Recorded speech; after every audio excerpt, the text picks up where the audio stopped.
आता तर आपण भरपूर ट्रेक्स करतो. स्वतः सगळं एकटं करायचं, राहायचं आणि ते शिकवायचे आणि ते हॉस्टेलमधलं ते एक फील आलं तिकडे. तुमच्या कम्फर्ट झोनमधून बाहेर यावं लागतं. I really treasure that.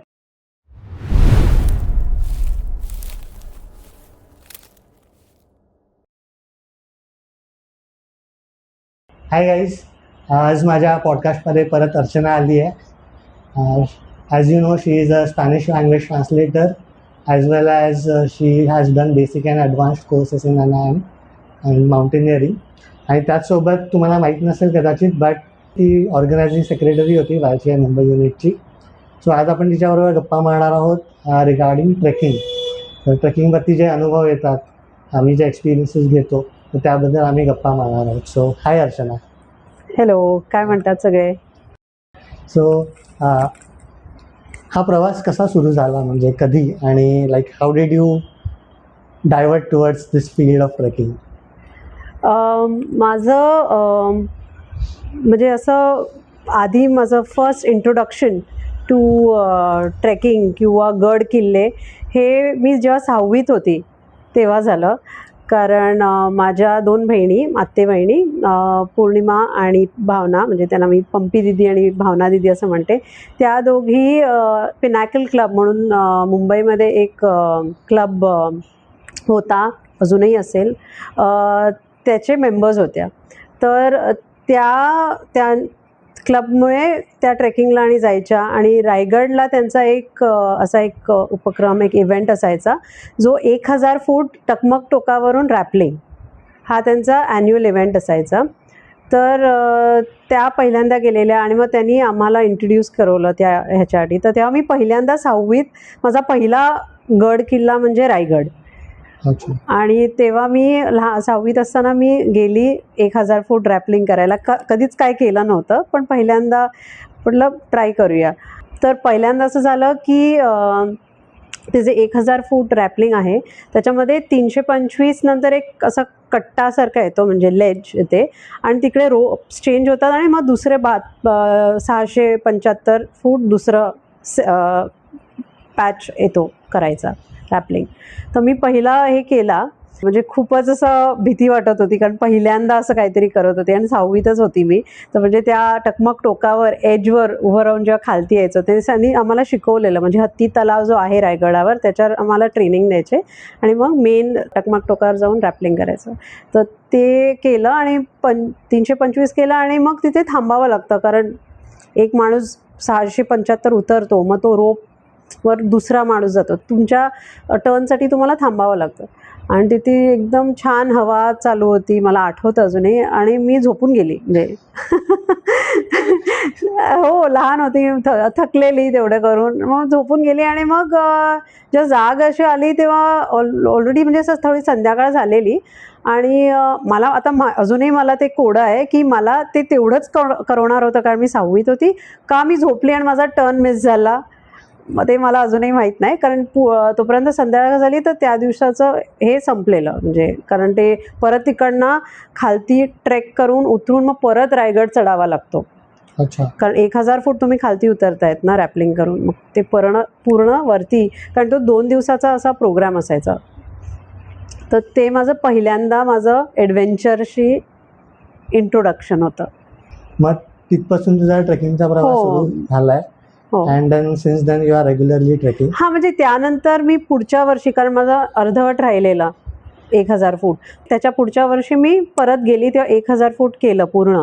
Okay. आणि त्याच्या पुढच्या वर्षी परत केलं, कारण त्यांचं हे ॲन्युअल प्रोग्राम असायचं, त्यामुळे मी म्हटलं जायचं. मग त्या निमित्ताने रायगडावर जायला मिळायचं आणि खूप मज्जा यायची, कारण मग त्यांचे संध्याकाळी प्रोग्राम असायचे. एकदा तर मी डान्स परफॉर्मन्स पण केलेला रायगडावर. तर खूप मजा यायची. आणि माझ्या म्हणजे सगळ्यांनी फॅमिलीमध्ये तसं बघितलं तर माझ्या आत्यांनी पण केलं आहे 1000 फीट रॅपलिंग, माझ्या आईबाबांनी रॅपलिंग केलं आहे 1000 फीट, माझ्या भाऊ बहीण सगळ्या कझिन्सनी, असं सगळ्यांनी त्या प्रोग्राममध्ये पार्टिसिपेट करून 1000 फूट रॅपलिंग केलं आहे. मग लाईक ज्या तू आता ट्रेक्स वगैरे करतेस, ठीक आहे, मग त्या तुला असे काय काय वेगवेगळे अनुभव आलेत आतापर्यंत, की like something that change your mind, or you thought like okay जे म्हणतात नाही लाईफ चेंजिंग एक्सपिरियन्सेस येतो आपल्याला कधी कधी, की आधी आपण एक विचार करत होतो पण नंतर एक पर्टिक्युलर इन्सिडेंट नंतर आपल्याला असं जाणवतं की okay my thinking was on a different line, not wrong but on a different line, and you get a better aspect towards life. की असं कधी काय झालं आहे? म्हणजे असं काय झालं नाही, पण म्हणजे मी ॲज म्हणजे लहान असताना मी खूप अशी टिमिड आणि शाय आणि अजूनही आहे, पण तसं शाय होती. पण मग हे जे एक्सपोजर मिळालं आउटडोअर्सचं, कारण मी 9वीत असताना NIMच्या ॲडव्हेंचर कोर्ससाठी गेली, कारण परत माझ्या बहिणी जाऊन आलेल्या NIMला, म्हणून आम्ही तर त्यांनी जे जे केलं ते आम्ही बस त्यांना फॉलो केलं. तिथे एक वेगळं एक्सपोजर मिळालं आणि म्हणजे घरापासून लांब 20 दिवसाचा कोर्स, स्वतः सगळं एकटं करायचं, राहायचं आणि ते शिकवायचे, आणि ते हॉस्टेलमधलं ते एक फील आलं तिकडे, कारण बंक बेड्स आणि होते, तर ते एक वेगळं एक्सपोजर मिळालं. त्यामुळे थोडा एक वेगळं चेंज झालं की कसं लोक राहतात, वेगवेगळ्या शहरातले वेगवेगळ्या प्रदेशातले लोक भेटली, तर आणि फ्रेंडशिप झाली. म्हणजे ते मी 97मध्ये केलेलं तो कोर्स, जेव्हा मी स्कूलमध्ये 9वीत होती. तिकडचे काही जे ओळखी झालेले ते अजूनही आमच्या संपर्कात आहेत आणि वी आर स्टील फ्रेंड्स. तर ते एक म्हणजे एक फ्रेंडशिप माउंटेन्समध्ये तू अग्री करशील की डोंगरातली जी मैत्री होते ती कायम राहते आणि घट्ट मैत्री होते डोंगरातली. तर त्याच्यानंतर काही म्हणजे मी ट्रेक्स असं वर्षातनं एकदा करायची, तेव्हा जेव्हा मी चालू केलेलं. हल्ली आता तर आपण भरपूर ट्रेक्स करतो, एव्हरी मंथ ऑलमोस्ट 1 किंवा 2 ट्रेक्स करतो महिन्यातनं. तेव्हा मी वर्षातनं एकदा करायची. तर मग असंच NIMला जाऊन आल्यानंतर मग 97 नंतर मला बेसिक कोर्स माहिती होता, पण कधी म्हणजे असं विचार नाही केला, करीन कधीतरी असं. पण सडनली 2007मध्ये मी एकदम अशी उठली आणि म्हटलं नाही, आता मला बेसिक कोर्स करायचा आहे. तर मग मी रजिस्ट्रेशन केलं आणि मग तो 28 दिवसाचा कोर्स. तर ते अगेन तिकडे अजून एक्सपोजर, कारण ते मोठा कोर्स आहे, जास्त रफ अँड टफ. तर ते एक तुम्हाला जे तुम्ही असे म्हणजे त्या सिच्युएशनमध्ये पडतात ना, की कारण खूप जण तिथे येतात, त्यांना माहीत नसतं ते काय करणार. आम्हाला तसं बहिणींकडून ऐकून होतो आम्ही, पण तसं तरी it is a new experience every time you go.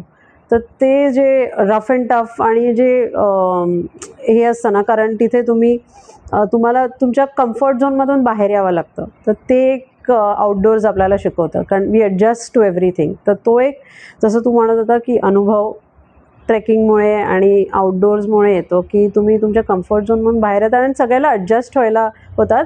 Not just situations but लोकं पण, कारण वेगळ्या